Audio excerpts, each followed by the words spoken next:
ஆயுத எழுத்து நிகழ்ச்சிக்கு உங்களை அன்போடு வரவேற்கின்றோம் நேர்களே. தேர்தலுக்கு தயாராகின்றனவா கட்சிகள் என்ற தலைப்பில் இன்றைய நிகழ்ச்சியில் விவாதிக்க இருக்கின்றோம். ஏன் இந்த கேள்வி கேட்கும் போது திரு டிடிவி தினகரன் அவர்கள் இன்று தமிழகம் முழுவதும் மக்களை நேரடியாக சந்திக்கிறோம் என்று சொல்லி ஒரு புரட்சி பயணம் என்ற பெயரில் ஒரு பயணத்தை தொடங்கி இருக்கிறார். தஞ்சை பகுதியிலிருந்து அந்த பயணத்தை தொடங்கி மக்களை நேரடியாக சந்திக்கும் களத்தில் இறங்கி இருக்கிறார். திராவிட முன்னேற்ற கழகத்தின் செயல் தலைவர் திரு ஸ்டாலின் அவர்கள் கள ஆய்வு நடத்துகிறேன் அப்படின்னு சொல்லி அவருடைய கட்சியுடைய தொண்டர்களை நேரடியாக சந்தித்துக் கொண்டிருக்கிறார். மற்ற மாவட்ட செயலாளர்கள் போன்ற மற்ற நிர்வாகிகள் இல்லாமல் தொண்டர்களுடன் நேரடியாக செயல் தலைவருடைய உரையாடல், அவர்களுடைய குறைகளை கேட்பது, புகார் பெட்டி வைப்பது என்று கட்சியை அடிப்படையில் பலப்படுத்தக்கூடிய முயற்சிகளில் இறங்கியிருக்கிறார். அண்ணா திராவிட முன்னேற்ற கழகம் புதிய உறுப்பினர் சேர்க்கை என்ற விஷயத்தை தொடங்கி பல ஆயிரம், கிட்டத்தட்ட 1,00,000 விண்ணப்பங்கள் வரை நாங்கள் விநியோகித்திருக்கிறோம், புதிய உறுப்பினர்களை சேர்க்கிறோம் என்ற வகையில் இறங்கியிருக்கிறார்கள். இப்படி அனைத்து கட்சிகளும் தங்களுடைய அடிப்படை கட்டமைப்பு, தொண்டர்கள், மக்களுடனான சந்திப்பு என்று இப்படி முன்னெடுப்பதற்கான காரணங்கள் என்ன?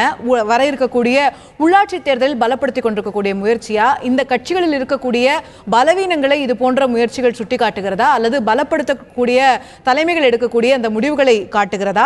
இந்த நிலை தமிழகத்தில் இந்த பிரதான கட்சிகளிடம் இவ்வாறாக இருக்க, ராஜஸ்தானில் இருக்கக்கூடிய இடைத்தேர்தல்களில் பாரதிய ஜனதா கட்சி தோல்வியை சந்தித்திருக்கிறது. அங்கே மாநிலத்திலும் ஆளும் கட்சி பாஜக, மத்தியிலும் ஆளும் கட்சி பாஜக என்று சொல்லும் போது 3 தொகுதிகளில் இடைத்தேர்தலில் காங்கிரஸ் வெற்றி பெற்றிருக்கிறது. தமிழகத்தில் பாஜக வளரப்போகிறது என்று சொல்ல வரக்கூடிய இந்த நேரத்தில் அவர்களுடைய மாநிலமான ராஜஸ்தானில் ஏற்பட்டிருக்கக்கூடிய பின்னடைவை எப்படி புரிந்து கொள்வது? மத்திய அரசின் மீதான அதிருப்தி என்று எடுத்துக்கொள்வதா? இப்படி நிறைய கேள்விகள் எழுந்திருக்கின்றன. இந்த அனைத்து கட்சிகளுடைய செயல்பாடுகள் குறித்தும் நாம் இன்று விரிவாக விவாதிக்க இருக்கின்றோம். இந்த விவாதத்தில் நம்முடைய இணையக்கூடிய விருந்தினர்கள் திராவிட முன்னேற்ற கழகத்தின் சார்பாக முன்னாள் சட்டமன்ற உறுப்பினர் திரு அப்பாவு அவர்கள் நம்முடைய இணைந்திருக்கிறார்கள். அதே போல பாஜகவை சேர்ந்த திரு குமரகுரு அவர்களும், திரு ஜவஹர் அலி அதிமுக ஆதரவு நிலைப்பாடோடு நம்முடைய இணைந்திருக்கிறார். அதே போல அரசியல் விமர்சகர் திரு ரவீந்திரன் துரைசாமி அவர்கள் இணைந்திருக்கிறார். திரு தினகரன் அவர்களுடைய ஆதரவாளரான செல்வி CR சரஸ்வதி அவர்களும் நம்முடைய இணைகிறார்கள். அனைவரையும் இந்த நிகழ்ச்சிக்கு அன்போடு வரவேற்கின்றேன். செல்வி சரஸ்வதிட்ட ஆரம்பிக்கலாம்னு நினைக்கிறேன். மக்களை நேரடியாக சந்திப்பது அப்படிங்கிற ஒரு முயற்சியை திரு தினகரன் அவர்கள் அவருடைய பயணத்தை இன்னைக்கு தொடக்குறாரு. என்ன நோக்கத்திற்காக இந்த பயணம்னு தெரிஞ்சுக்கலாமா? எந்த ஒரு ஸ்டேட்டாக இருந்தாலும் சரி, ஒரு ஆட்சிக்கு யார் வர வேண்டும், ஒரு கட்சி தலைமையை வழிநடத்தக்கூடிய இடத்தில் யார் இருக்க வேண்டும் என்று தொண்டர்களும் மக்களும் தான் முடிவு பண்ணுவாங்க.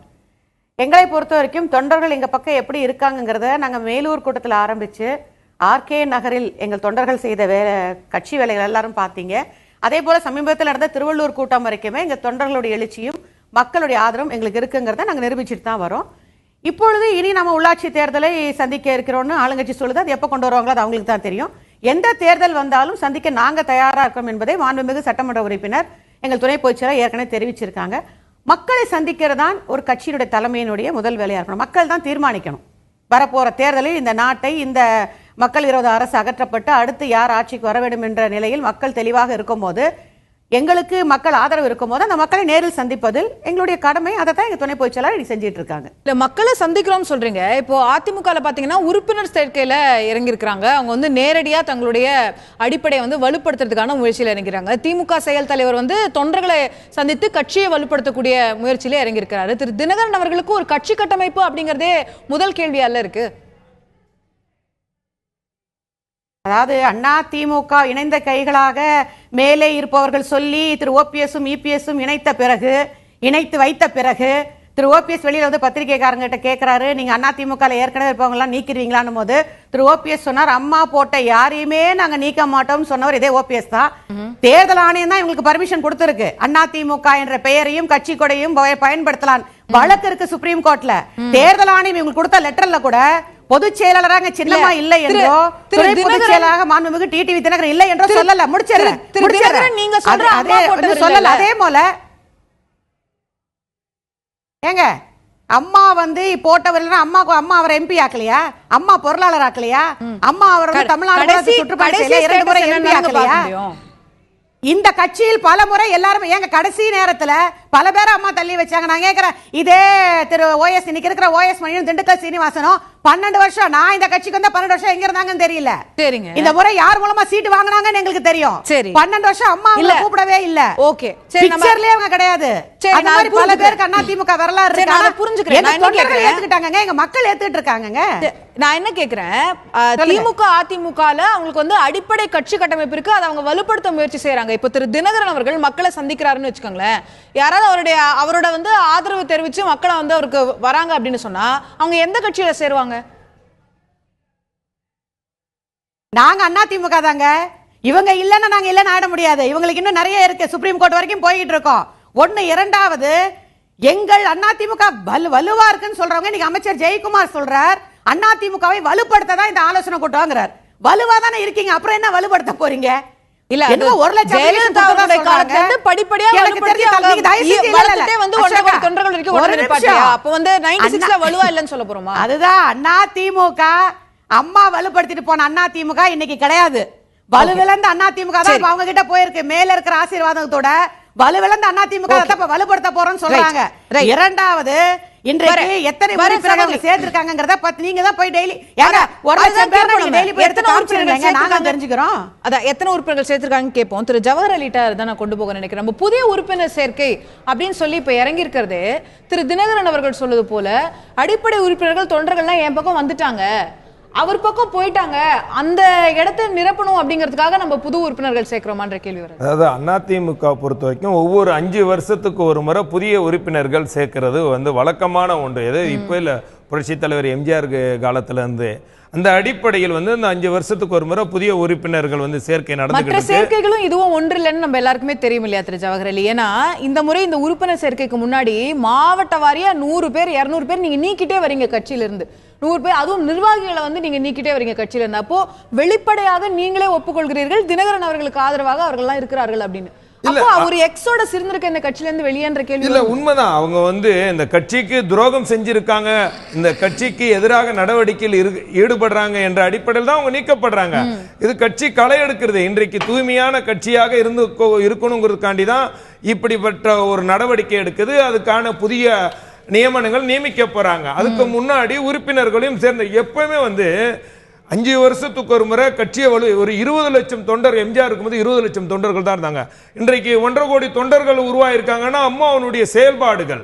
அந்த அடிப்படை தான் இன்றைக்கு அம்மாவுக்கு பிறகு இந்த கட்சியையும் ஆட்சியும் காப்பாற்றி வரக்கூடிய ஒரு அதாவது இரட்டை குழல் துப்பாக்கிகளாக இந்த அரசியலுடைய அந்த அனுபவம் பெற்ற அந்த அணுகுமுறைகள் எல்லாம் பின்பற்றி, அம்மாவனுடைய அணுகுமுறைகள் எல்லாம் பின்பற்றி இவங்க நடந்துகிட்டு வராங்க. அந்த அடிப்படையில் இன்றைக்கு உறுப்பினர்கள் சேர்க்கை நடக்குது. நீங்க கேட்டீங்க ஒரு சகோதரி கிட்ட, டிடிவி எந்த கட்சிக்கு சேர்க்கிறேன், அவர் எந்த கட்சிக்கு சேரவும் முடியாது சேர்க்கவும் முடியாது. காரணம், அவர் சுயேட்சையாக தேர்ந்தெடுக்கப்பட்ட ஒரு எம்எல்ஏ.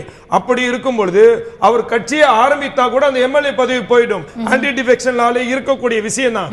கட்சியில ஆரம்பிக்கவும் முடியாது, கட்சியில போய் சேரவும் முடியாது. ஆகவே வந்து அவர் எந்த அடிப்படையில் போய் அவங்க ஆரம்பிக்கணும் சேர்க்கணும் சொல்லவே இல்லை, நாங்க தான் அதிமுகன்னு சொல்றாங்க. இது ஒரு வேடிக்கையான ஒரு விஷயமா தான் நீங்க பாக்குறோம். மக்களே வந்து சிரிக்கிறாங்க. ஏன்னா ஏற்கனவே வந்து தேர்தல் ஆணையம் தெளிவாகவே கொடுத்திருக்கு. ஏற்கனவே நடைபெற்ற அந்த வந்து பொதுக்குழுவை வந்து தேர்தல் ஆணையம் ஏற்றுக்கொண்டு விட்டது. இந்த அடிப்படையில் அவர் எப்படி சொல்றது வந்து அவர்கள்ட்ட இருக்கக்கூடியவர்களாவது காப்பாத்திக்கணுங்கிற ஒரு எண்ணத்துல சொல்றாங்களே தவிர இவர் கட்சியை ஆரம்பிக்கவும் முடியாது, கட்சியில வந்து சேரவும் முடியாது.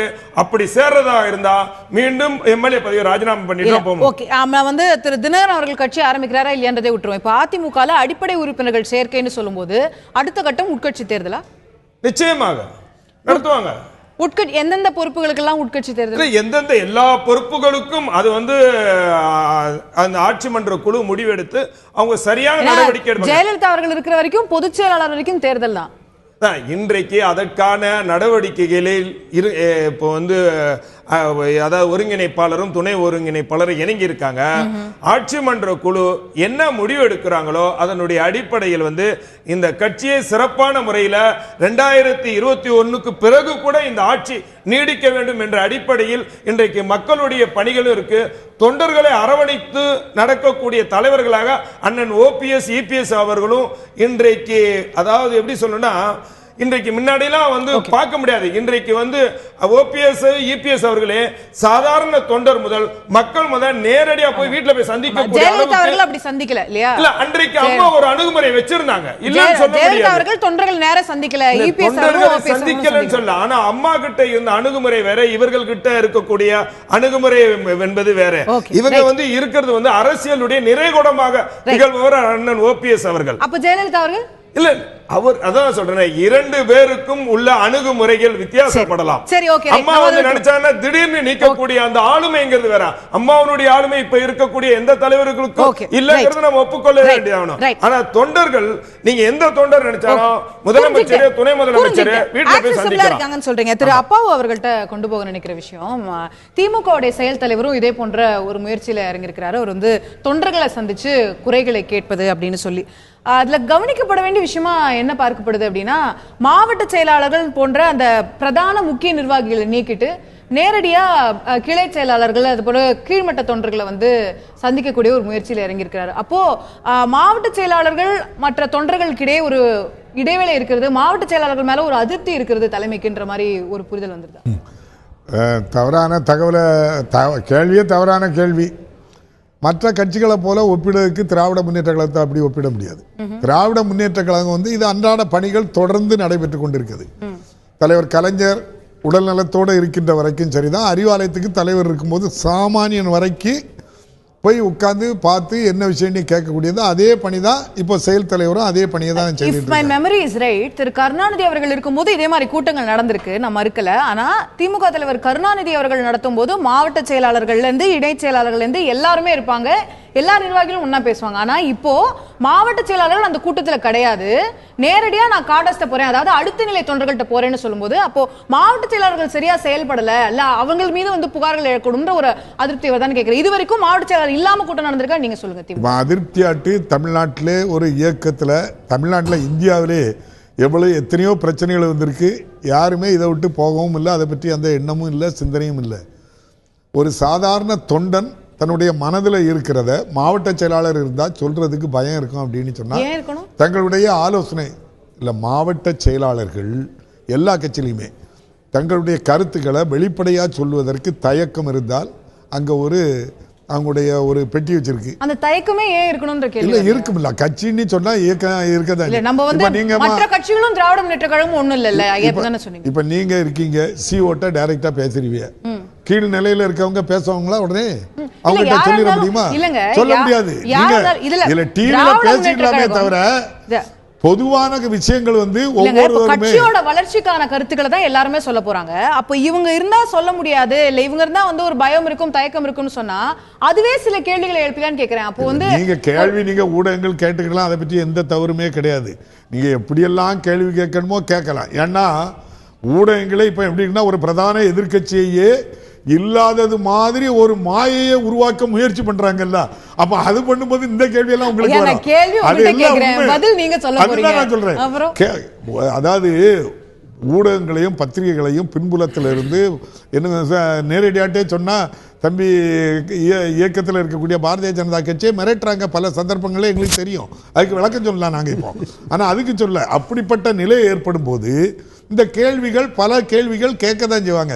இப்ப என்ன நடக்குது? பதில் வந்து ஒவ்வொரு தொண்டனுக்கு இண்டிவிஜுவாலிட்டியில என்ன இருக்குன்னு கேட்க விரும்புவது யாரு விரும்புதாங்க? தலைவர் விரும்புறாங்க. தவறே அது ரொம்ப நல்ல விஷயம் தான் நானும் சொல்றேன். கிடையாது, அது ரொம்ப நல்ல விஷயம் தான். நான் எல்லா கட்சியும் செய்ய வேண்டியது அது வந்து பயணம் போகும்போது கூட்டத்தோட கூட்டமா தான் நமக்கு எல்லாரையும் கேட்டாரு. ஆனா நம்ம தொண்டர்கள்ட்ட நேரடியா கேட்கறது யாருமே வந்து எல்லாருமே பாராட்டுவாங்க. ஆனா மாவட்ட செயலாளர் இல்லாம அவங்ககிட்ட நான் பேசுறேன், துணை செயலாளர் யாருமே ஒரு கேள்வி எழுப்புறேன். வேற எதுவும் தலைவர் வந்து நேரடியாட்டு ஒரு என்கிட்ட பேசணும் அப்படிங்கும் போது எல்லாரையும் வச்சுக்கிட்டு கேட்க வேண்டிய அவசியம் இல்லைல்ல, அது தனியா கேட்டுக்கலாம்ல. அந்த ரைட் அவங்களுக்கு இருக்கு.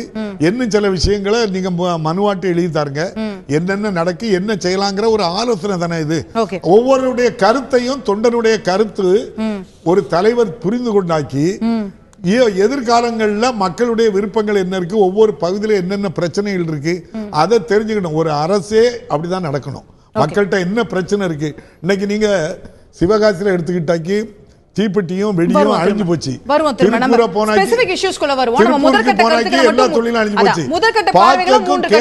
ஒரு அரசு முயற்சியே பண்ணல, மத்தியிலும் மாநிலத்தில் இருக்க. அதனாலதான் இந்த பிரச்சனையை சொல்றேன். திரு குமரகுரு அவர்கள்ட்ட கேட்க நினைக்கிறது, ராஜஸ்தான்ல நேற்றுக்கு வந்திருக்கக்கூடிய இடைத்தேர்தல் முடிவுகள் ஒரு எச்சரிக்கை மணியா இருக்கு இல்லையா பாரதிய ஜனதா கட்சிக்கு? 2 மக்களவை தொகுதி, ஒரு ஸ்டேட் அசம்பிளி தொகுதி, 3த்துலயுமே ஆளுங்கட்சி தோற்கிறது, காங்கிரஸ் ஜெயிக்கிறது, பெரிய வித்தியாசத்துல ஜெயிக்கிறது. இதுல இருந்து ஒரு விஷயம் நமக்கு தெளிவா புரிஞ்சுக்கணும், மின்னணு வாக்கு பதிவு வந்து கரெக்டா இருக்குன்னு. அது ஒன்று எல்லாரும் தெரிஞ்சுக்கணும், காங்கிரஸ்காரங்களும் தெரிஞ்சுக்கணும். பட் இந்த தோல்வி வந்து நாங்கள் தோல்வி இல்லைன்னு சொல்ல முடியாது, தோல்வி தான். அதுக்கு உண்டான என்ன காரணங்கிறது நான் யோசிக்கிறோம். ஆனா இது ஒரு பெரிய செட்பேக் பிஜேபி அப்படின்னு சொன்னீங்கன்னா, 20 நாளுக்கு முன்னாடி வந்து இப்பதான் நடந்தது, குஜராத்ல இமாச்சல் பிரதேஷ் ஜெயிச்சிருக்கோம். அப்ப அது செட்பேக் இல்ல. காங்கிரஸ் குஜராத்ல எவ்வளவு ஒரு டஃப் ஃபைட் காங்கிரஸ் கொடுத்ததுங்கிறத நம்ம எல்லாரும் இல்ல. டஃப் ஃபைட் எப்போ வந்தது? 22 வருஷமா அப்படி இருக்கிற கட்சி, ஆன்டி இன்கம்பன்சி, எல்லா ஊடகங்களும் சொன்னீங்க. ஆனா இன்னைக்கு ஆட்சியே மெஜாரிட்டியோட அமைச்சிருக்கு. ராஜஸ்தான்ல அப்படி 22 வருஷம் இல்ல. ஆனா ராஜஸ்தான் இல்லைங்க, நான் சொல்றது நீங்க குஜராத்ல நீங்க கேட்ட கேள்வி, குஜராத்ல அந்த எக்ஸாம்பிள் நீங்க கேட்ட கேள்வி என்னன்னா, பிஜேபி வலுவிழந்து போகுதா, ஒரு எச்சரிக்கையான்னு கேட்டீங்க. 20 நாளுக்கு முன்னாடி நாங்க ஒரு ஆட்சி அமைச்சிருக்க 2 ஸ்டேட்லனா எச்சரிக்கை கிடையாது, அது கண்டிப்பா. ஆனா காங்கிரஸ் வளர்ந்திருக்கான்னு கேட்டீங்க, அருமையான கேள்வி. காங்கிரஸ் வளர்ந்துருச்சோ இந்தியா முழுக்க அப்படின்னு நினைச்சீங்கன்னா, வெஸ்ட் பெங்கால்ல வந்து இருக்கிற சீட்டை இழந்து, எம்எல்ஏ சீட்டை இழந்து 4வது பிளேஸுக்கு போய் பிஜேபி செகண்டுக்கு வந்திருக்கு. அப்போ காங்கிரஸோட பிஜேபி வளர்ந்துட்டு இருக்குன்னு ஒத்துக்கலாமா? இல்ல. ஏன் அதுல ஒரு சின்ன டிஃபரன்ஸ் இருக்கு. என்னன்னா, காங்கிரஸ்ல திரிணாமுல் கவர்மெண்ட் இருக்குது. அப்போ காங்கிரஸ்க்கு ஒரு பின்னடைவு ஏற்படுறது அந்த இடத்துல அப்படிங்கிறது வந்து பாஜகவும் ஜெயிக்கல, அந்த 2 சீட்டுமே திரிணாமுல் தான் ஜெயிச்சிருக்கு. இல்ல காங்கிரஸ் ரெண்டாவது வந்திருக்கணும்ல. இல்ல, நான் என்ன சொல்றேன், இட்ஸ் திரிணாமுலோட ஆட்சி நடக்கும்போது நடக்கக்கூடிய இடைத்தேர்தல். ஆனா இங்க ராஜஸ்தான்ல மாநில அரசு பாஜக, மத்திய அரசு பாஜக, 3 தொகுதி உங்க கையில வச்சிருந்த தொகுதியே நீங்க காங்கிரஸ் சிட்டிங் எம்பியா இருந்தது பாஜக. நீங்க எப்படி கேட்டாலும், நீங்க திருப்பி கொடுக்குறீங்க. எந்த மாதிரி திருச்சி கேட்டாலும் எங்களுக்கு பிரச்சனை திரிணாமுல் காங்கிரஸ்க்கு நமக்கு இல்ல.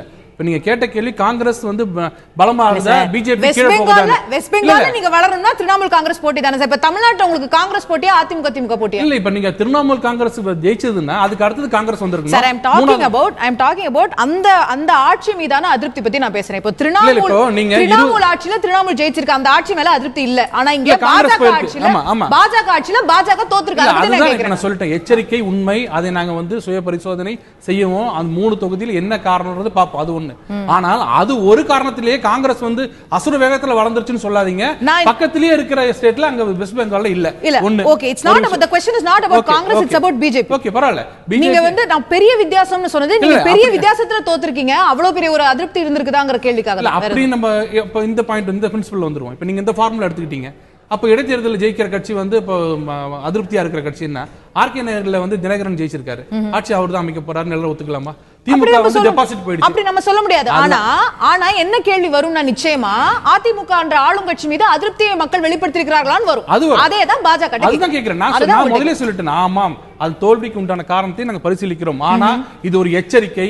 இவர் வளர்ந்துட்டாரு, அவர் வளர்ந்துட்டாருன்னா இல்ல, இது என்ன காரணம் நாங்க பார்க்க போறோம். எங்க மேல அதிருப்தி தான் இருக்கான்னு பார்க்கணுமே தவிர இதுல காங்கிரஸ் எங்கேயோ வளர்ந்துருச்சுன்னு கிடையாது. இல்ல, நான் காங்கிரஸ் பத்தி கேட்கவே இல்ல. நான் திரும்ப கேட்கறது, இது எச்சரிக்கையான்ற கேள்வி ஏன் வந்துச்சு அப்படின்னு சொன்னா, ராஜஸ்தான்ல இதோ ஒரு மாசத்துல தேர்தல் வரப்போகுது.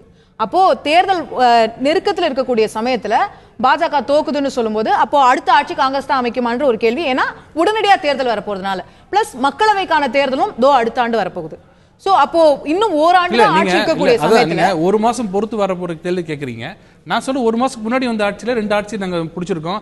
அவங்க இந்தியா முழுக்க அதிருப்தியில இல்ல, அந்த கட்சியில அந்த இடத்துல இடைத்தேர்தல் நடந்த இடத்துல என்ன பிரச்சனைன்றதை நாங்க கண்டிப்பா பாப்போம்னு சொன்னோம். ஆனா அது ஒரு அளவுகோலா வச்சுக்கிட்டு இந்தியா முழுக்க இதுதான் ஃபார்முலான்னு வச்சுக்காதீங்க. தமிழ்நாட்டில் இருக்கக்கூடிய பிரச்சனை பத்தி கேட்க வேண்டியிருக்கு, நம்ம அடுத்த ரவுண்ட்ல கேட்கிறேன். நான் திரு ரவீந்திரன் துரைசாமி அவர்களுடைய முதற்கட்ட கருத்தையும் கேட்க விரும்புறேன். இந்த மக்களை நேரடியாக சந்திப்பது, தொண்டர்களிடையே வந்து ஆய்வு கூட்டங்கள் திமுக நடத்துவது, உறுப்பினர்களை சேர்ப்பது, ஒவ்வொருத்தர் ஒரு வகையில வந்து உங்களுடைய விஷயங்களை தொடங்கியிருக்காங்க, கட்சியை பலப்படுத்துறது, இந்த போன்ற முயற்சிகள் பலனளிக்கும் நினைக்கிறீங்களா?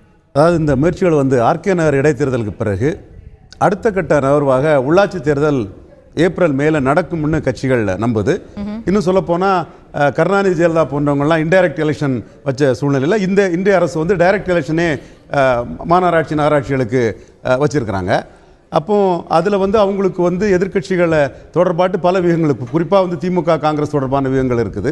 திமுகவை பொறுத்தவரையில் இதில் வந்து இந்த பஸ் கட்டண உயர்வை வைத்து தமிழகம் முழுவதும் இவ்வளவு பேரை எங்களால் எங்கள் அணியால் எங்கள் கட்சியால் கைது செய்ய முடியுங்கிறத வந்து மேனிஃபெஸ்ட் பண்ணியிருக்காங்க. ஒன்று. ரெண்டாவது 6ஆம் தேதி பந்த் அல்லது உண்ணாவிரதம் தமிழ்நாடு முழுவதும் எல்லா ஊர்லேயும் நெட்வொர்க்கு பண்ணி எங்களால் பண்ண முடியும். அதுக்கான ஸ்ட்ரக்சர் எங்களுக்கு இருக்குங்கிறத அவங்க அந்த உள்ளாட்சி தேர்தலையும் மனதில் வச்சு தான் அவங்க அந்த நகர்வுகள் பண்ணுறாங்க. டிடிவி தினகரன் வந்து ஆர்கே நகர் வெற்றிக்கு பிறகு அவர் வந்து பஸ் கட்டணம் எடுத்து பொதுக்கூட்டங்கள் நடத்தினார். இப்போ அவர் வந்து புரட்சி பயணன்னு தன்னோட மக்கள் ஆதரவை கன்சால்டேட் பண்ணதுக்கும் அதை வெளிப்படுத்துறதுக்கும் அவருக்கு பண்ணுறாப்புல. இவங்க அதிமுகவை பொறுத்தவரைவில் இவங்களுக்கு வந்து உள்ளாட்சி தேர்தலை வேகப்படுத்துறதுக்கு காரணம் என்னென்னா, நாம் வந்து தினகரன் போன்ற ஒரு ஸ்டார் கேண்டிடேட்டை 28% வந்துட்டோம். ஸோ நம்ம உள்ளாட்சி தேர்தல் நமக்கு பார்ட்டி அமைப்பு வந்து தமிழ்நாடு ஃபுல்லாக இருக்குது. ரெட்டைலைக்கு வந்து தேர்தல் ஆணையம் எந்த தடையும் விதிக்கலை. கோர்ட்டில் கேஸ் இருக்குது. பட் அந்த கோர்ட்டு கேஸ் முடிவாகலைன்னா, தடை இல்லைன்னா எடப்பாடியும் பன்னீர்செல்வமும் ரெட்டைலை எல்லாருக்கும் வந்து ஆதரைஸ் பண்ணி கொடுக்கலாம். அவங்க அதை யாருக்கும் அதை விட்டு கொடுக்க மாட்டாங்க. அவங்க அது அன்லஸ் அதர்வைஸ் கோர்ட்டு தலையிடாத வர. ஸோ அவங்க அந்த நம்பிக்கையில் நம்ம 30% ஓட்டை தாண்டிடுவோங்கிற நம்பிக்கையில் அவங்க களை இறங்குறாங்க. நிச்சயமாக உள்ளாட்சி தேர்தல் நடக்குங்கிறத நான் எதை வச்சு நினைக்கிறேன்னா, பிஜேபி ஒரு ஆப் வந்து பண்ணியிருக்காங்க. அப்போ அவங்க வந்து தயாராகிறாங்கன்னா இந்த சூழ்நிலை வந்து உள்ளாட்சி தேர்தல் நடந்துருங்கிற ஒரு சூழ்நிலை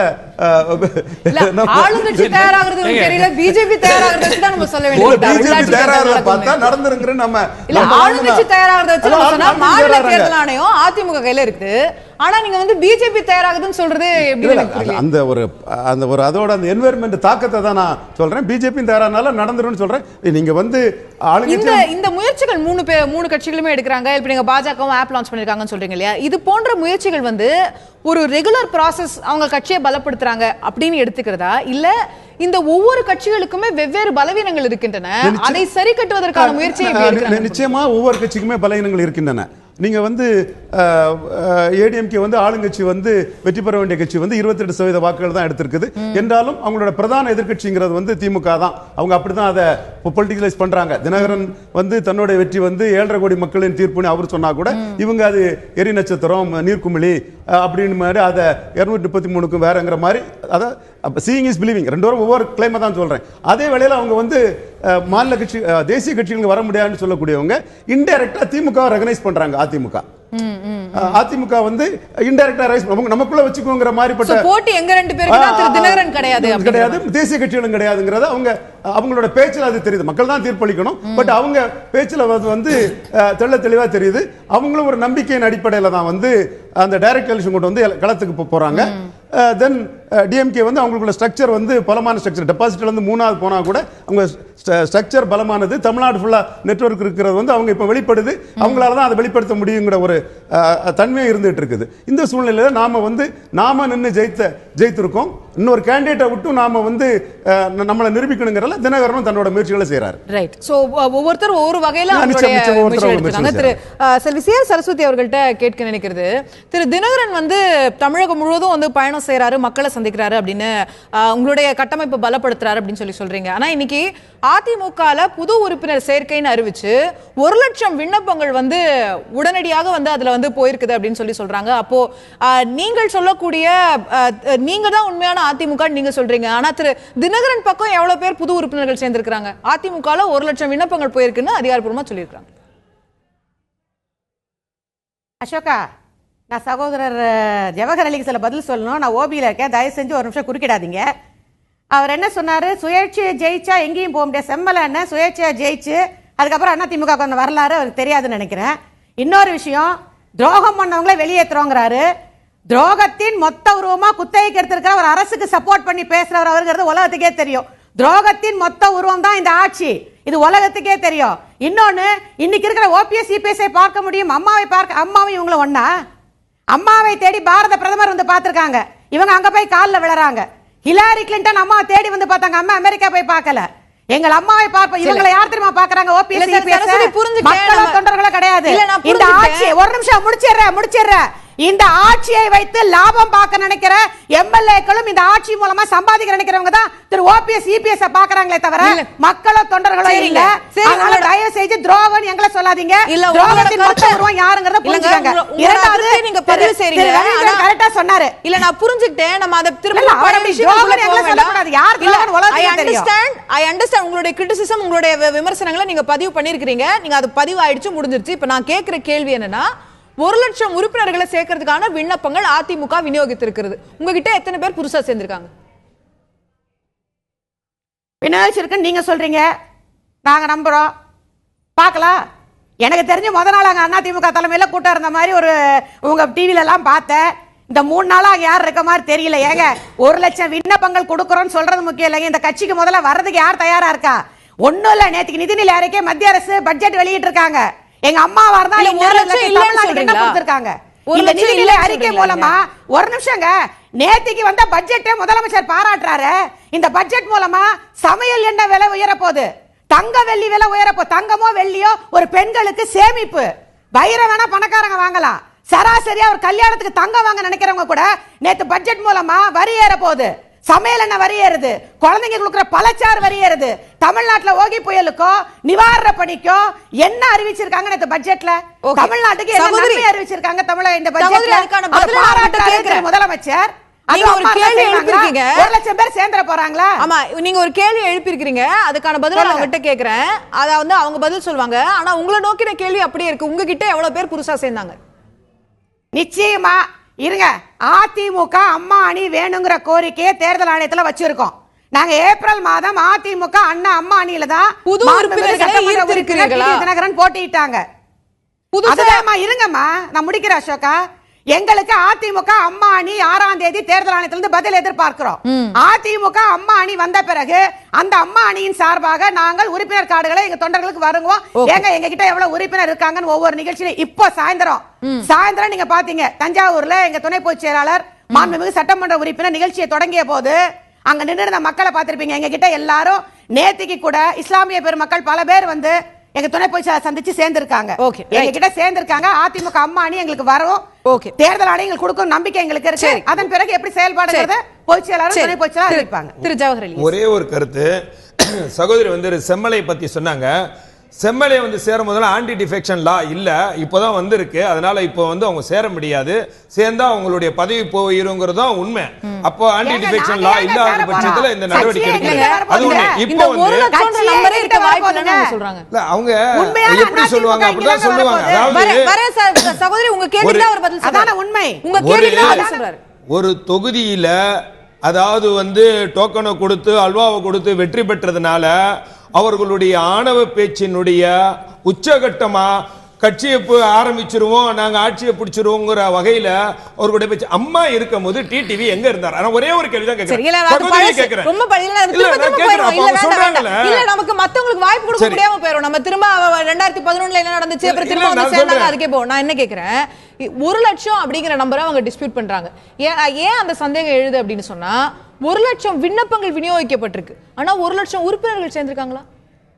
அதாவது 1.5 கோடி தொண்டர்களை கொண்ட கட்சி 1,00,000 விண்ணப்பங்கிறது இப்பதான், அது போகும். இன்னும் வந்து 10,00,000 விண்ணப்பங்கள் போகும்.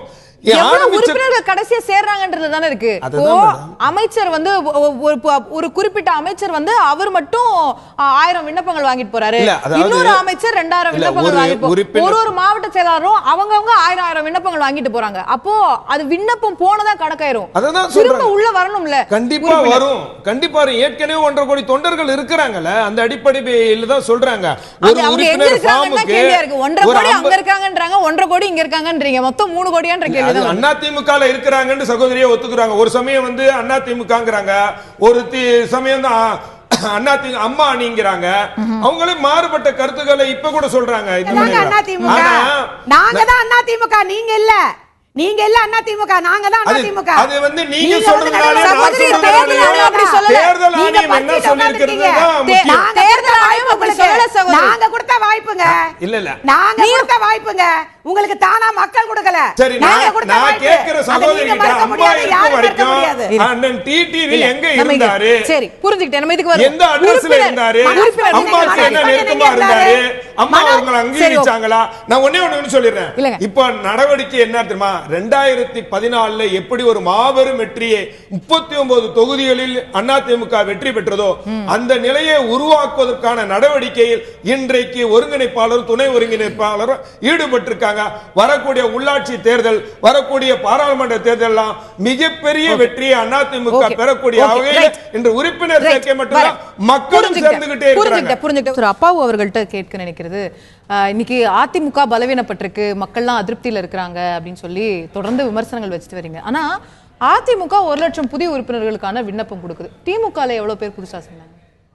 நாங்க புதுசா பழசா சேர்க்க வேண்டிய ஒண்ணு இல்லை. 4 வருஷத்துக்கு ஒருக்கா உறுப்பினர்கள் சேர்ப்போம், முறைப்படி தேர்தல் வைப்போம். இந்தியாவிலே தேர்தல் நடக்கிறது, முறைப்படி நடக்கிறது. இங்கே தான் தலைவர் வரைக்கும் அதை முறையாக தேர்ந்தெடுப்பாங்க. அதில் ஒன்றும் உறுப்பினர் அவங்க 1 லட்சம் நாங்கள் 10 லட்சம் சொல்ல வேண்டிய அவசியம் இல்லை. எங்க உறுப்பினர் இருக்காங்க. இயல்பா என்ன பார்வை இருக்கும் சமூகத்துல? ஒரு அதிமுக பிளவு வருது இல்ல அதிருப்தி வருதுன்னா தொண்டர்கள் இயல்பா வந்து திமுகவுக்கு வருவாங்க, இல்ல மற்ற கட்சிகளுக்கு போவாங்க. ஆனா அப்படி யாரும் வரல. இன்னி வரைக்கும் அவங்க அதை தான் சொல்லிட்டு இருக்காங்க. கிளைம் அதிமுக விட்டு ஒருத்தர் போனாங்களா அப்படின்னு கேக்குறாங்க. அப்போ அந்த ஈர்க்கக்கூடிய சக்தியா திமுக இல்லையான்ற கேள்வி வருது. அதானமா காலையிலே அதிமுக கழக ஆரங்கள் எழும்பின உடனே டாஸ்மார்க் கடை அவ்வளோ வியாபாரம் நடக்கு.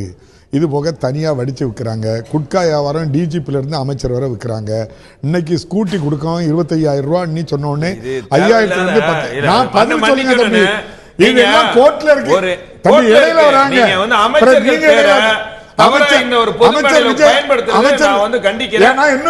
விஜயகுமார் அமைச்சர் விஜயபாஸ்கர் பேரு இருக்குல்ல குட்காவில். நீங்க தம்பி மறுக்கன்னா நான் சொல்லுறதுக்கு மறுப்பு தெரியுங்க. நான் கம்பெனி இருக்கேன், அதே போல சொல்லுங்க. இதே மாதிரி பாலிடெக்னிக் ஆசிரியர் ஜெயிச்சிருக்கு, அவ்வளவு பேரையும் பிடிச்சி இப்போ உள்ள போட்டுக்கிட்டு இருக்காங்க. ஆனா அமைச்சரை தவிர அமைச்சர் சொல்லாம ஒருதான் தப்பு 30 லட்சம் வாங்க முடியுமா? இல்ல. கோயில்ல கொண்டு போய் தங்கத்தை கொடுத்து தேருக்கு சிறப்பு பண்ணு அப்படின்னு சொன்னா தங்கத்தாவளையும் எடுத்துட்டு போயிருந்தான். 5 வருஷத்துல நடந்த இதுக்கும் இதெல்லாம் மக்கள் பார்த்துட்டு இருக்காங்க. இந்த அடிக்கிறது முழுதும் ஏடிஎம்கே காரங்க அடிச்சிட்டு இருக்காங்க. பெரும்பாலும் இவ்வளவு அதிருப்தி இவ்வளவு பிரச்சனை இருக்குன்னு சொல்றீங்கல்ல, அப்போ உடனடியா தடதடன்னு திமுக பக்கம்ல வந்திருக்கணும். வரம்னாங்கல்ல, அதை அடிச்சுக்கிட்டு இருக்கிறதுக்கு உள்ள வாய்ப்பை விட்டுட்டு எப்படி வருவான்? இப்ப ஸ்கூட்டிக்கு அவ்வளவு பேரும் லைன்ல இருக்கா.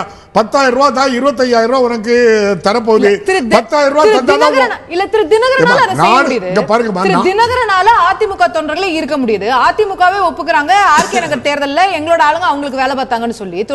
திரு தினகரனால அதை பண்ண முடியல. அவர் ஆட்சியில் இல்ல, அதிகாரத்துல இல்ல.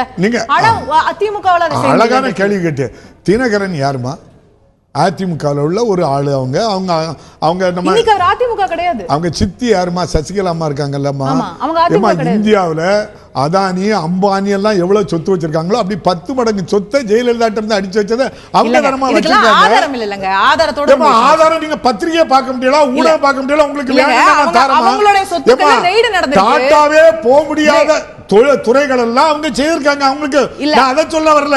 நான் இப்ப சொல்ல வரது அவங்க 2 பேரும் ஒரே அணியில இருந்தவங்க. அங்க இருக்கவல பாதி பேர் அங்க போயிருக்காங்க, மீதி பேர் இங்க வந்திருக்காங்க.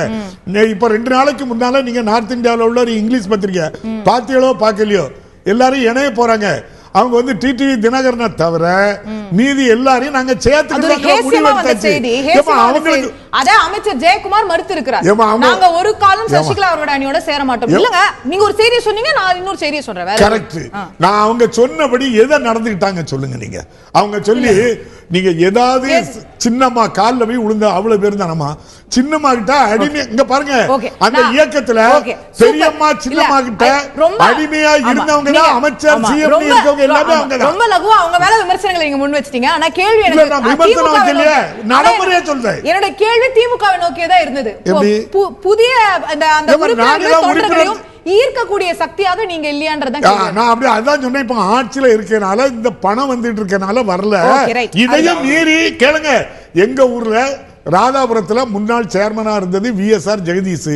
ஒரு பெரும் கூட்டத்தோட தளபதி முன்னிலையில் நான் தான் கூட்டி கொண்டு சேர்த்தேன். இப்போ கோயம்புத்தூர் போனாங்க தளபதி. ஆயிரக்கணக்கான பேர் ஏடிஎம்கேல வந்து சேர்ந்திருக்காங்க. எல்லாரும் ஆமா எல்லாரும் எங்கிட்ட பேசிட்டு இருக்காங்கமா. நான் என்ன லிஸ்ட் நீங்க கேளுங்க, தனியா தரேன். அவ்வளவு பேர் வர போறாங்க. நீங்க வேற எங்க போவீங்க? ஏடிஎம்கே அழிச்சாச்சு. பிஜேபி என்ன நினைச்சா இப்ப என்ன சொல்றாங்க? என்ன உங்களுக்காக தான் அழிச்சு தந்திருக்கோங்க. அது முடிஞ்ச கதை. அப்போ யாருக்காக? எங்களுக்கு திமுக தானே அழிச்சு தந்திருக்காங்க. அவங்க உங்களுக்காக தான் நாங்க பண்ணிருக்கோம். எங்க கிட்ட கொஞ்சமும் பேச முடியலன்னு சொல்றாங்க. நாங்க தான் உங்ககிட்ட ஒட்டு இல்ல உறவு இல்லைன்னு. அவங்க தன்னட்டால எழுதாங்க, நீங்க இது கூட போய் சேர்ந்து பேரேத்திய அவங்க பண்ற ஊழலுக்கெல்லாம் நீங்க இப்ப பொறுப்பேற்ற உடனே எம்ஐ இப்ப அலர்தாங்க. எதுக்கு பிஜேபி அலருது? எல்லா தப்பு பண்ணது பாஜக வந்து திமுகவோட இணையணும்னு விரும்புது. ஆனா நீங்க அதை விரும்பல அப்படி சொல்றீங்களா? அவங்க தான் எப்போதே இருந்து விரும்புவாங்க.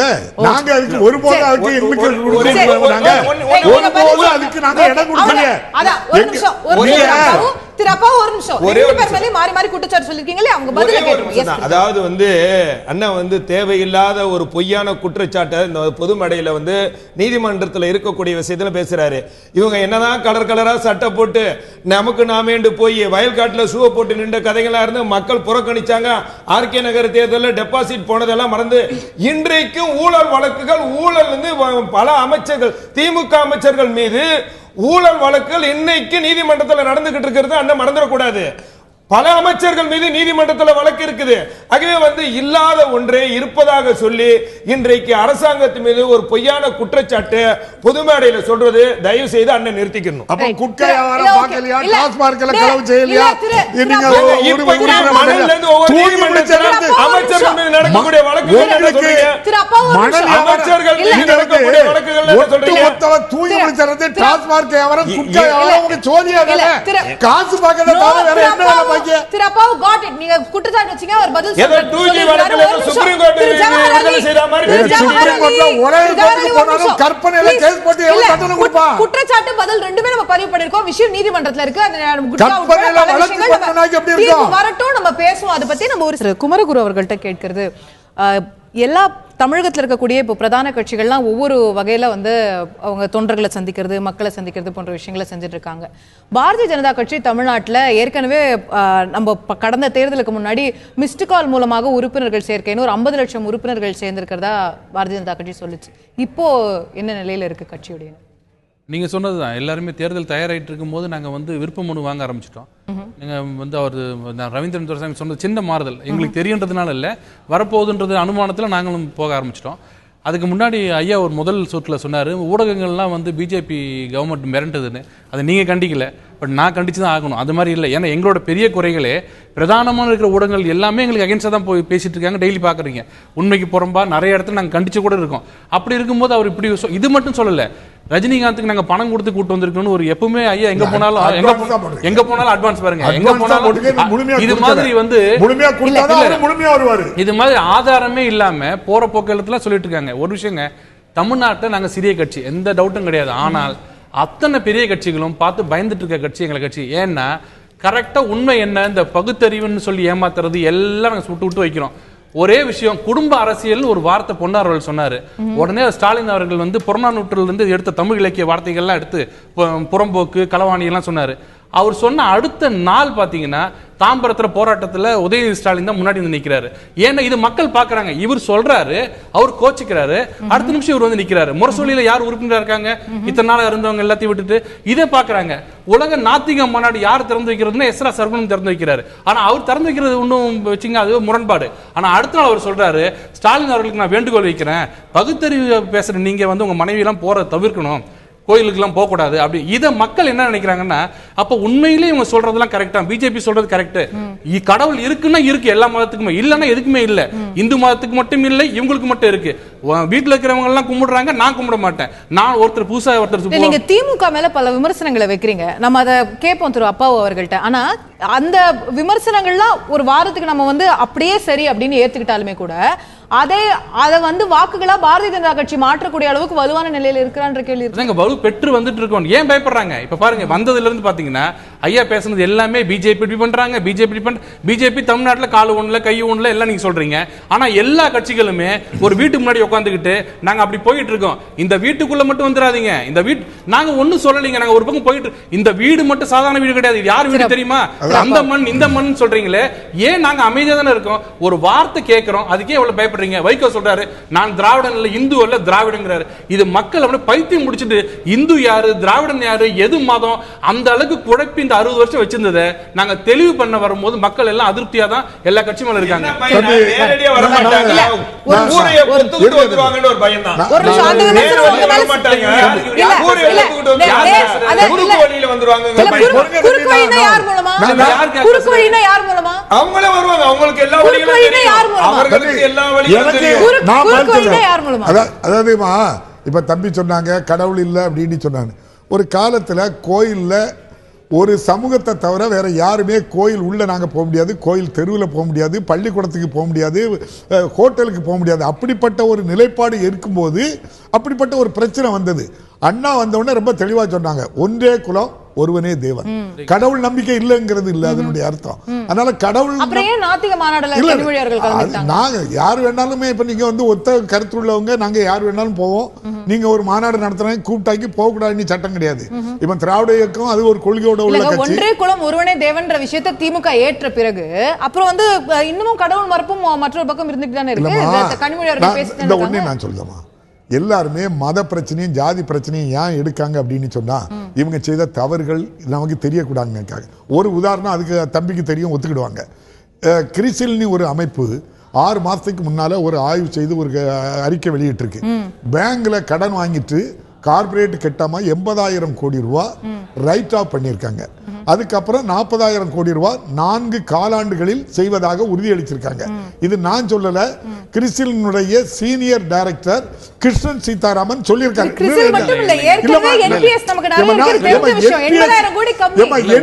வேற நான் முடிச்சிருந்தேன் தம்பி, நீங்க பேசுவோம் இருந்த மாதிரி நீங்களும் இருங்க. நான் வந்து அது 12 கம்பெனி 8,32,000 கோடி ரூபாய் என்பிஏ இருக்கு. நான் இது என்பிஏக்கு அடுத்த ஸ்டேஜ் ரைட் ஆஃப்.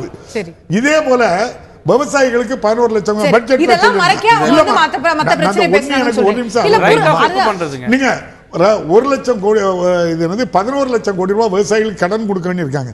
விவசாயி தங்கம் கொண்டு போனாதான் கடன் வாங்க முடியும். விவசாயியை எளிமையா அவன் வந்த உடனே விவசாய பட்டாவை கொண்டு வந்தா கடன் கொடுன்னு இவங்க சொல்லல, அதை எளிமைப்படுத்தல. ஒரு விவசாயி கூட நான் முடிச்சிருந்தேன் தம்பி வாங்க முடியாது. முத்ரா வங்கி அதே போல நாங்க வந்து 3 லட்சம் கோடி ரூபாய் தொழிலுக்கு கொடுத்துருக்கோங்க. ஒரு உண்மை என்ன அப்படின்னு சொன்னா எம்எஸ்எம்இ அதாவது சிறு தொழில் பண்றவங்களுக்கு தொழில் முதலீட்டுக்கு மானியம் 5% இதுவரை கொடுத்தாங்க. கடந்த 2 ஆண்டுகளா இவங்க ஆட்சிக்கு வந்த பிறகு நான் சொல்றது நீங்க மானியத்தை நிறுத்திட்டாங்க.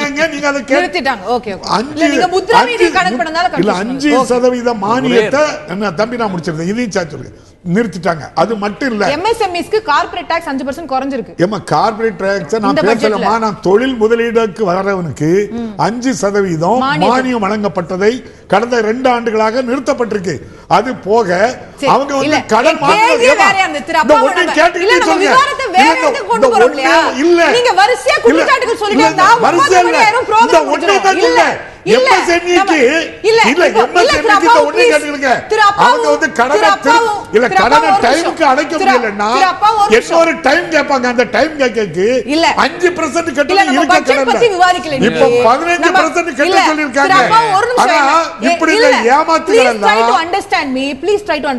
நீங்க வந்து வரிசையா ஒரு 5-6 குற்றச்சாட்டுகள் சொல்லிட்டீங்க. இப்ப அத்தனைக்கும் அவர் பதில் சொல்லணும். அப்ப நம்ம விவாதத்துல கேள்விக்கு பதில் சொல்லணும்ல. வேற விஷயம் இப்ப நம்ம பட்ஜெட்டுக்கு அப்ப இப்ப மதத்தை பத்தியா பேசுங்க, அவங்க மதத்தை பத்தி பேசுறாங்க, நீங்க அலோவ் பண்ணிட்டு கேட்டுக்கிட்டு இருக்கீங்க. நான் அதுக்கு பதில் சொல்ல வேண்டாமா? அந்த மதத்தை எதுக்கு சொல்றாங்க? மதத்தை எதுக்கு சொல்றாங்க? இந்த ஊழல், இந்த ஏமாத்து, மக்கள் விரோத ஆட்சி, அதுக்காக இத சொல்றாங்க. இதெல்லாம் மறைக்கதா அத சொல்றாங்க. இல்ல எனக்கு ரொம்ப நேரம் எடுத்துக்க மாட்டேன், எனக்கு தெரியும் உங்க கஷ்டம் என்னன்னு. ஒரே கேள்வி ஐயா சொல்லுங்க. ஒன்றே குலம் ஒருவனே தேவன் அண்ணா சொன்னது உண்மை. அப்ப என்ன அர்த்தம்? ஒரு கடவுள் இருக்காருன்னு அர்த்தம். இருக்காரு. இருங்க, ஸ்டாலின் அவர்கள் மனைவி கோயிலுக்கு போற தப்பு இல்லையே. ஒரு எஸ்ரா சர்க்குணம் அவர்கள் இருங்க, எஸ்ரா சர்க்குணம் அவர்கள் நீங்க கோயிலுக்கு போறது சரி இல்ல, இருங்க, அது அவரு கருத்து. நான் பேசுறேன், பெண்களுக்கு சம உரிமை கொடுக்கிற இயக்கம் இல்ல, நான் பேசுறேன். தளபதி கண்டிச்சாதான் அது விவாதம், அத நீங்க விவாதமாக்க கூடாது. இல்ல நான் பேசுறேன், தளபதி அவருடைய மனைவி கோயிலுக்கு போனா போட்டு எம்எஸ்எம்இல இருந்து நிறைய பதில் நம்ம கேட்கல. கேள்வியே கேட்கலீங்க. ஒருத்தர் சொல்றாரு உங்க மனைவி கோயிலுக்கு போறாங்க, பகுத்தறிக்கிறது உகந்தது இல்ல அப்படின்னு சொல்லும்போது உங்க தலைவர் என்ன சொல்லணும்? எங்களோட அண்ணா சொன்னது ஒரே ஒன்றே குலம் ஒருவனே தேவன், என் மனைவி போனா என்ன தவறு தளபதி சொன்னாரா? அவர்தான் சொல்லிருக்காரு. இல்ல சொல்லிருக்காரு. இல்ல. என் மனைவிக்கு சுதந்திரம் கொடுத்திருக்காரு. அவ இஷ்டம் இல்ல. அவங்க எங்க இஷ்டம் தளபதி என்ன செய்யலாம் எங்க தலைவருடைய வீட்டமாவே கோயிலுக்கு போங்க குறைக்க மாட்டாங்க. இல்ல. நாங்க பெண்களை மதிக்கக்கூடிய ஆளு. இல்ல. உங்கள மாதிரி அடிமை வைக்க முடியல நாங்க. இது எங்க நாங்க அடிமை வச்சோம்? என்னங்க இது? திரு குமரகுரு அவர் வைக்கக்கூடிய பிரதான குற்றச்சாட்டு நீங்க பதில் சொல்லணும். அவர் என்ன சொல்றாருன்னா, மத்திய அரசாங்கத்துடைய நிர்வாக ரீதியாக நீங்க பல விஷயங்கள்ல கோளாறுகள் இருக்கிறது, அதெல்லாம் திசை திருப்புவதற்கு நீங்க மத விஷயங்களை கையில் எடுக்கிறீங்க, எமோஷனலான இஷ்யூஸ் கையில் எடுக்கிறீங்கன்னு சொல்றாரு. இது நேத்து வந்த பட்ஜெட். நாங்க சொல்றதுல ஒரு மாசம் நடந்துட்டு இருக்க தொடர்ந்து பிரச்சனை நடக்குது இல்ல. சொல்றாரு. அதுக்கு இவர் 2 சொல்ற வருஷமா சப்சிடி நிப்பாட்டிருக்கீங்கன்னு இல்ல, சொல்றாரு. இவர் சொல்ற முத்ரால பிரச்சனைகள் இருக்குன்னு முத்ரால 76% பெண்களுக்கு கொடுத்திருக்குன்னு சொல்றோம். ரெக்கார்ட் பூர்வமா அதுல பாதி பேர் தலித் வகுப்பை சேர்ந்தவங்கன்னு சொல்லியிருக்கோம். 3 லட்சம் கோடி எக்ஸ்ட்ரா கொடுத்திருக்கோம். எல்லாமே இவர் சொன்னது ஒரு விஷயம், விவசாயிகளுக்கு 11 லட்சம் கோடி பிரச்சனைகளை நீங்க திசை திருப்புறீங்க. நீங்க நாங்க சொல்றது இந்த பட்ஜெட் எடுத்து பாருங்க. பட்ஜெட் பத்தி விவாதம் இல்ல, அதனால பட்ஜெட் எடுத்து பாருங்க. எல்லாமே ஆன் ரெக்கார்ட். இதுல எதுலயுமே மாற்றலாம் முடியாது. மதத்தை பற்றி பேசுறதால பாருங்க, இப்ப நீங்க இப்ப வந்துட்டீங்க அங்க. இல்ல மதத்தை பேசும்போது நான் போய் எதை மறைக்க? இப்ப மதத்தை பத்தி நாங்க குடும்ப அரசியல் இல்ல, குடும்ப அரசியல் டிஸ்கஷன் இல்ல. உதயநிதி திமுக காரர் மோய் திமுகவுக்கு வேலை செய்யக்கூடாதா?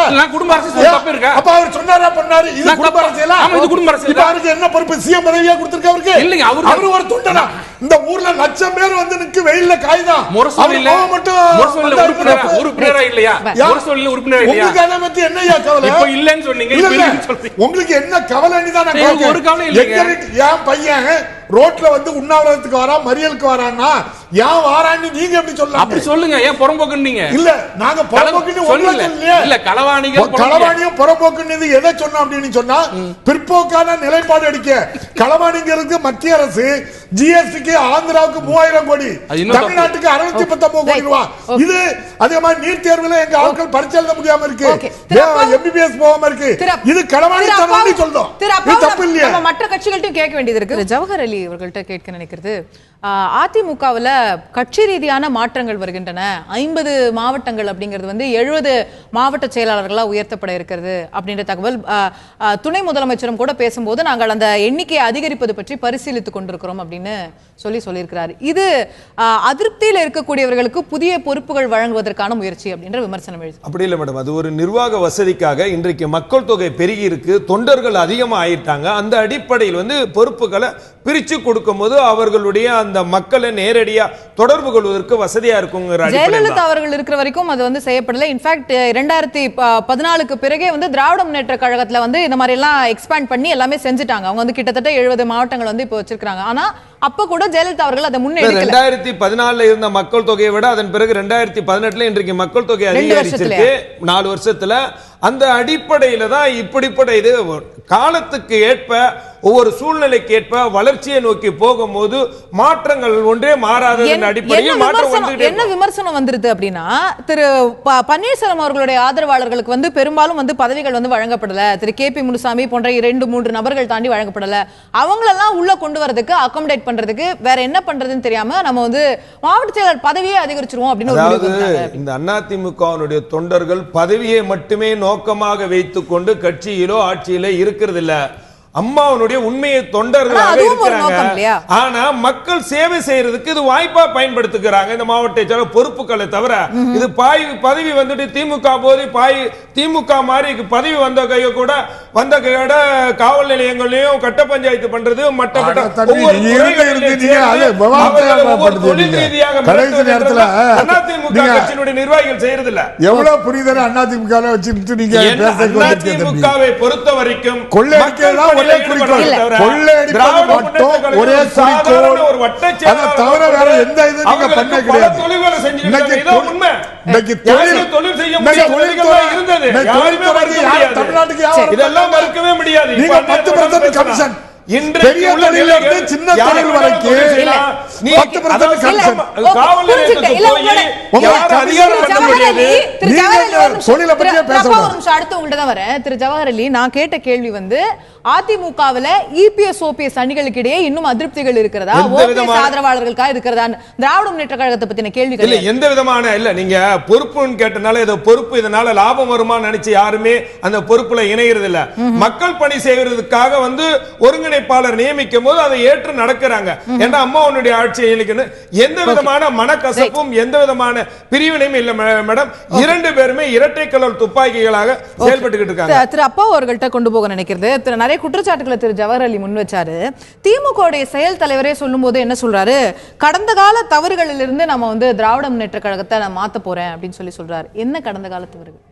அது பேசி நடந்து முடிஞ்சு நீங்க இந்த சொன்ன வார்த்தை சொல்லி எப்போ அப்படின்னு சொன்னா நமக்கு நாமே பயணத்துல இப்போ சொன்னார் ஒரு பேட்டில, நமக்கு நாமே பயணத்துல இப்போ அவர் செயல் தலைவராக ஓராண்டு நிறைவு செய்து அவர் ஒரு பத்திரிகைக்கு பேட்டி கொடுக்கும்போது சொல்றாரு, அந்த முயற்சியில தான் நான் தொடர்ந்துகிட்டு இருக்கிறேன், அந்த கடந்த கால தவறுகளை சரி செய்ய தான் முயற்சி செஞ்சுட்டு இருக்கேன். இல்ல அது கட்சியில ஆட்சியில எல்லா விஷயங்கள்லயும் தவறு இருக்கலாம். ஒரு உண்மையை மட்டும் என்ன தவறுகள் இல்ல, நிறைய தவறுகளை நீங்க சொல்லக்கூடிய குற்றச்சாட்டுகளுக்கெல்லாம் ஒரே பதில் நான் சொல்றேன்.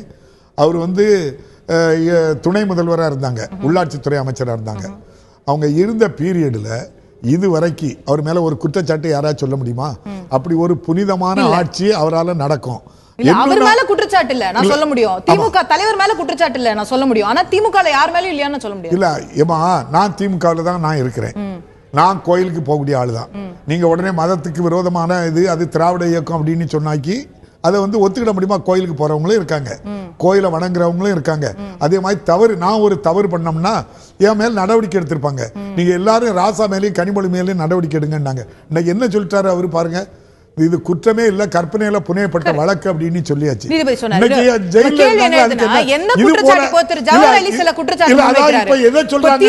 என்ன குற்றச்சாட்டுகள் முன்வைச்சாலும் நீங்க மறுக்கிறீங்க, இல்ல இல்ல அப்படி எல்லாம் கிடையாது, நாங்க எங்க மேல எந்த குற்றச்சாட்டும் இல்ல, எந்த பிரச்சனையும் இல்ல. ஆனா செயல் தலைவர் என்ன சொல்றாரு, சில தவறுகள் நடந்திருக்கு கடந்த காலத்துல சொல்றாரு. அதுதான் நான் அந்த ஒன்னையும் சொல்றேன்.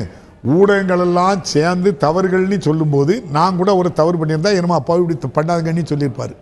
அப்ப அப்படிப்பட்ட தவறுகள் என்னமோ நடக்காதுன்னு பொறுப்பேற்கிற ஒரு மனுஷன் கெட்டிக்காரனாட்டு இருக்கிறார். அதை சரி செய்யக்கூடிய ஒரு பரிகாரம் தேடக்கூடிய முயற்சி தான் இந்த கள ஆய்வு இப்ப நடக்குது. 2011 நீங்க எதிர்க்கட்சி அந்தஸ்து கூட கிடையாது. நாங்க 2014 நாடாளுமன்ற தேர்தலில் ஒரு சீட்டு கூட வரல.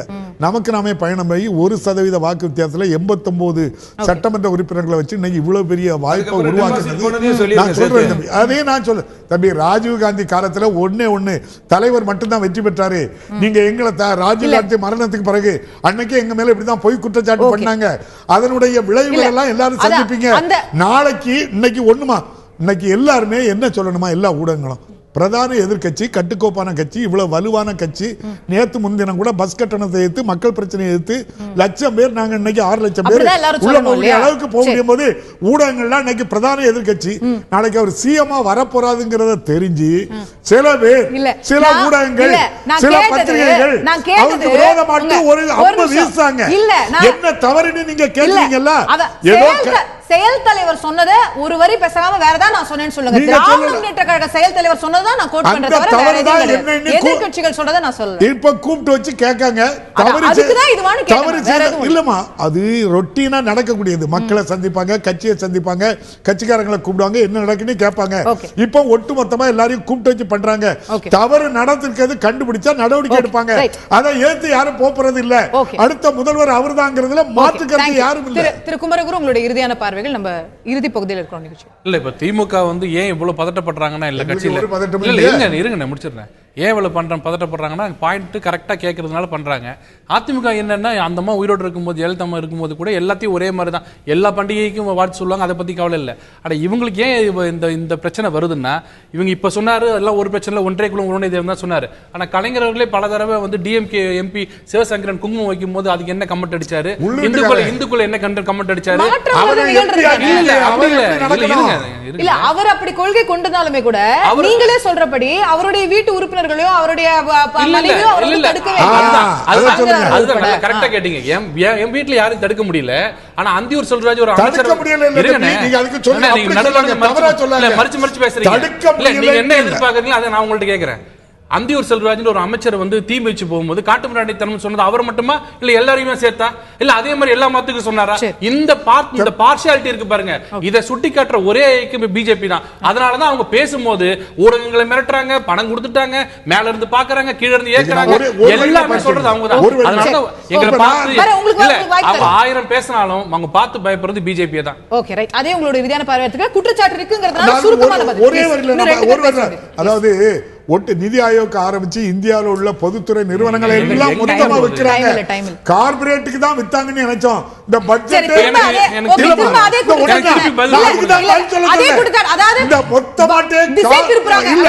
இல்லமா மொத்தமா நான் இப்ப கேட்டக்கு நீங்க சொன்னீங்க எம்எஸ்எம்இக்கு என்ன பதில் சொல்லுங்கன்னு சொன்னீங்க. இப்போ வந்து கார்பரேட்டுக்கு வித்தாங்க.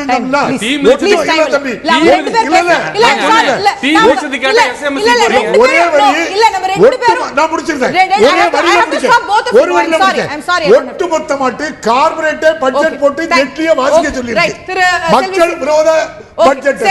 சரஸ்வதி, உங்களுடைய இறுதியான பார்வைகள் எதுவும் இருந்தா நம்ம இறுதி பகுதியில் இருக்கோம். Yes ma'am. சொல்லலாமா அசோகா? சொல்லலாமா Ashoka? Hello hello. Yes Selvi Saraswathi, go ahead. Ashoka, அதாவது சகோதரர் ஜவஹர் அலி ஒரு வேண்டுகோள், தயவு செஞ்சு அம்மா ஆட்சி அம்மா ஆட்சின்னு சொல்லாதீங்க. இது மத்திய அரசினுடைய நிழல் ஆட்சியான துக்ளக் தர்பார் தான் நடக்குது. நீங்க என்ன 70 தொகுதிங்கிறீங்க, 100 தொகுதி கூட மாவட்ட செயலா போடுவாங்க. மக்கள் கஷ்டப்பட்டா விலையேற்றினாலும் பரவாயில்ல, ரேஷன் பொருள் எடுத்தினாலும் பரவாயில்ல, பஸ் கட்டணம் உயர்த்தினாலும் பரவாயில்ல, எம்எல்ஏ சம்பளத்தை ஏத்திடுவாங்க, எம்எல்ஏ ஃபண்ட்ஸ் அதிகம் கொடுப்பாங்க. இந்த ஆட்சியை தக்க வைக்கிற ஜே போடுற எல்லாருக்குமே என்ன கேட்டாலும் கொடுப்பாங்க. இது வந்து ஒரு நிழல் பாஜக துக்ளக் தர்பார். தயவு செஞ்சு அம்மா அரசுன்னு சொல்லாதீங்க. மிக விரைவில் மக்கள் ஆட்சி மாற்றத்தை கொண்டு வர போறாங்க. எங்களுடைய சின்னம்மா தலைமையிலும் துணை பொதுச்செயலாளர் தலைமையிலும் மக்கள் ஆட்சி நாங்க அமைக்க போறோம். Okay right. திரு ரவீந்திரன், உங்களுடைய இறுதியான உள்ளாட்சி தேர்தலை பொறுத்த வரையில் வந்து அதிமுக வந்து தமிழகம் முழுவதுமாக 100% கார்பரேஷன், நகராட்சி எல்லாத்துமே வந்து தனியாக தான் கேண்டிடேட் போட போகிறாங்க. தினகரனும் மேக்சிமம் வந்து அவர் வேறு யாரும் அலைன்ஸ் இல்லாமல் தான் அவரும் போக போகிறாரு. திமுக 2011 எடுத்த கருணாநிதி எடுத்த வந்து உள்ளாட்சி தேர்தலில் கூட்டணி வேண்டாம் தனியாக நிற்கணுங்கிற முடிவு எடுக்க போகிறாங்களா, அல்லது வந்து இந்த கூட்டணி அகாமடேட் பண்ணிட்டு போறாங்களாங்கிறதெல்லாம் எனக்கு வந்து கணிக்க முடியல. அது போக போக தான் தெரியும். 2 கட்சி தனியாங்கிற மாதிரி தெரியுது. 3வது கட்சி நிறைய கட்சிகள் ஆதரவு கொடுத்தாங்க. உள்ளாட்சி தேர்தலை பற்றி 2011 கருணாநிதி ஒரு முடிவெடுத்து அனௌன்ஸ் பண்ணாங்க. அந்த முடிவை வந்து கடந்த கால தவறா அல்லது அந்த முடிவு உள்ளாட்சி தேர்தல் ஜெயலலிதா அவர்கள் இருக்கும்போது அறிவிக்கப்பட்டப்போ காங்கிரஸோட சேர்ந்து தான் கூட்டணி பேச்சுவார்த்தைகள் நடந்தது. இல்ல உள்ளாட்சி தேர்தல தனியா நின்னாங்க. இல்ல 2011 சொல்லல, கடந்த வாட்டி ரத்தான உள்ளாட்சி தேர்தல் இருக்கு இல்லையா, அதுக்கு முன்னாடி சேர்ந்து பண்றதா தான் அவங்க பேசிக்கிட்டு இருந்தாங்க. இப்போ வந்து பிரைமரி கார்பரேஷன் போன்றவர்களுக்கு நேரடி எலெக்ஷன்ங்கிறதுனால அதில் எப்படி சீட் ஷேரிங்ல பிரச்சனையை அணுகிறது, திருமாவளவன் போன்றவங்களை வந்து சேர்க்கறதுலையும் சேர்க்காம இருக்கிறதுலையும் உள்ள பிற கட்சிகள் கொடுக்கக்கூடிய குற்றச்சாட்டு இடர்பாடுகள் எல்லாம் எப்படி அவங்க எதிர்கொள்ள போறாங்கிறத பார்க்கலாம். அது பொறுத்திருந்து பார்க்க வேண்டியிருக்கிறது. நிகழ்ச்சி இந்த தருணத்தில் நிறைவு செய்தாக வேண்டும். கட்சிகளுடைய செயல்பாடுகள் வேகப்படுத்தப்படும் போது ஒவ்வொரு கட்சியும் ஒவ்வொரு அணுகுமுறை கடைபிடிக்கிறது. ஆனால் இறுதியாக நமக்கு தெரிய வரக்கூடிய விஷயம், திரு ஜவஹர் அலி, திரு ரவீந்திரன் துரைசாமி அவர்கள் சொன்னது போல உள்ளாட்சி தேர்தல் விரைவில் வருகிறது என்பதை இந்த செயல்பாடுகள் மூலம் நாம் புரிந்து கொள்ளலாமா என்ற பிரதான கேள்வி எழுகிறது. பொறுத்திருந்து பார்ப்போம் எப்போது அந்த உள்ளாட்சி தேர்தல் என்று. நிகழ்ச்சியில் கலந்து கொண்டு கருத்துக்களை தெரிவித்த அனைத்து விருந்தினர்களுக்கும் நன்றி, பார்த்த உங்களுக்கும் நன்றி. தொடர்ந்து இணைந்திருங்கள் தந்தி தொலைக்காட்சி.